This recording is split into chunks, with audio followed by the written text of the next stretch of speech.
What's up? We're in the next part now. This podcast, I can see how much longer it's going to last for. It came back the power for all of 5 seconds, and now it's left again. And I've been lamenting about the wickedness of this land, this power cut, and how it is that genuinely desirous to serve Christ people on the ground are being smothered by charlatans, by fakers, by counterfeits, people who have got a reputation for being alive but they're dead, and their strategy is to hide the genuinely and they're authentically serving servants of God on the ground. And what that is achieving is a whole bunch of prophets in prison, a whole bunch of priests in prison, a whole bunch of disciples languishing in poverty. It has put a whole bunch of disciples of the Lord Jesus Christ in like soundproof rooms where their voices are not being heard, because people are happy to rather listen to the prophets of Baal who are going to teach them what their itching ears want to hear. As a result, I am languishing, I'm suffering, I am bereft, I am not being heard, I am being persecuted by a giant, gargantuan, mammoth communications company called Youtube, and I don't know what to do with myself. I feel frustrated. I am trying to come up with strategies to conquer this filth, this darkness. I am trying to get out of poverty because I understand that the world is so classist that they are highly unlikely going to listen to me for as long as I am still in this squalor. I need to have some cute apartment in the background with nice lighting, looking like Alan Parr or Melissa Doherty, that you might listen to me at all. And in the absence of getting those conditions right, I am facing a future of being ignored because I'm poor. Because a society is currently gathering for themselves a great number of teachers to teach them what their itching ears want to hear. So I am in this catch-22, this funny little space where I need to come out of poverty to be heard, but I can't come out of poverty without being heard. I cannot get myself moving anywhere. I can't monetize any of my platforms because I am being persecuted even by, like I say, so a gargantuan communications company as YouTube, info company as YouTube. They refuse to help me pontificate my content, and I have proven that their target is me as an individual and not so much even my content, because of something that happened over the weekend that I'm about to explain to you guys right now.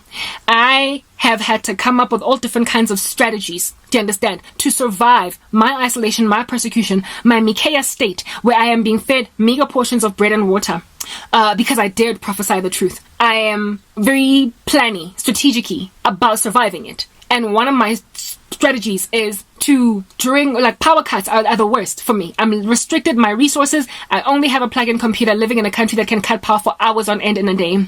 And I can't get the information that is, like, chilling in my core out fast enough. There is this guy in South Africa that I listen to quite a lot. I like his channel. He's called Ricky, Church Reality Chick. He records his videos and he does daily uploads. And sometimes there's a power cut happening right when he's busy recording, but he prospers to get his work out. Ricky has got a studio. He has got paraphernalia, equipment, everything that he needs. And irrespective of power cuts, he still nonetheless gets his work out. This is because he has been able to, I guess, purchase. He has got a normal life sufficiently enough for him to purchase an ability to work in spite of the South African epidemic. Yeah, the podcasts. Well, I, unlike Ricky, can't real time share the work that I would like to share as much as it comes to me, as much as God gives it to me. I can't just vomit it. I have to literally work as fast as I can in these interval study podcasts, and then when the power leaves, I stop. I literally sometimes take, like, something that would take a person like Ricky a day to do, maybe even half a day. I sometimes do it over 3 days because I am stagnated, stopped, frozen by the power cuts. However, the volume of work that I ultimately post when I do finally post it, you will know. If at all you've seen my YouTube channel, that is like strangely desert-like. It's just this tumbleweed rolling through it. Ominous environment. It's eerie. There's funny little violin music and an organ, like piano playing in the background, sounding like the eerie music in a horror movie. There's all different kinds of eerie sounds happening in my YouTube channel. It's all this girth of work, a prophecy that God has given me, that is just dumped in this platform that has obviously said no one will listen to this woman.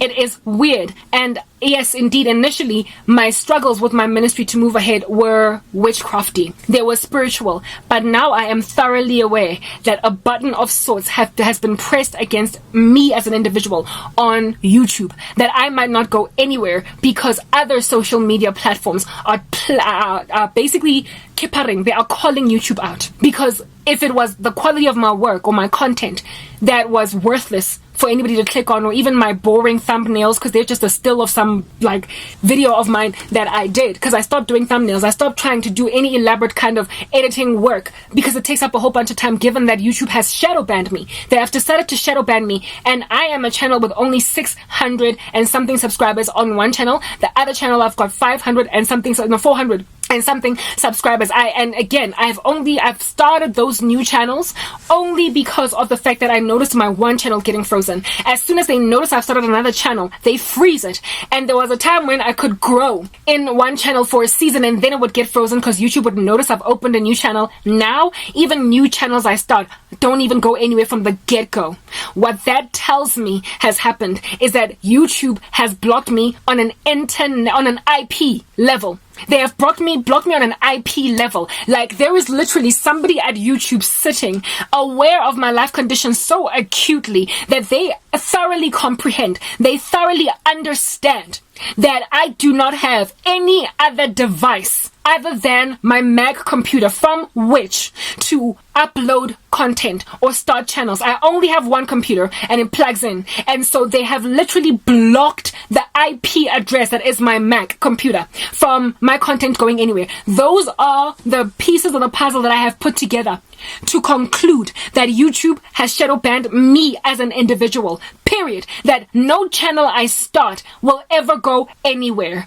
You would imagine that if their war is with religion and with truth channels and all the taboo that they speak, then maybe I might get shadow banned on a Christian channel where I'm speaking about Jesus and taboo things. But if I were to do a cooking channel, or if I were to do a fitness channel, if I were to open up any other kind of channel, then maybe YouTube will leave me alone. Perhaps they're shadow banning religious content based on religious keywords. They're just ubiquitously shadow banning anyone that mentions the name of Christ, anyone that mentions Jerusalem, anyone that mentions Israel, anyone that mentions vaccine, anyone that mentions blah blah blah. They're just shadow banning them ubiquitously because this is rubbish. We don't want these people's agenda getting pontificated. But I am such a target, as tiny as I am, as an influencer, not an influencer, but a content creator.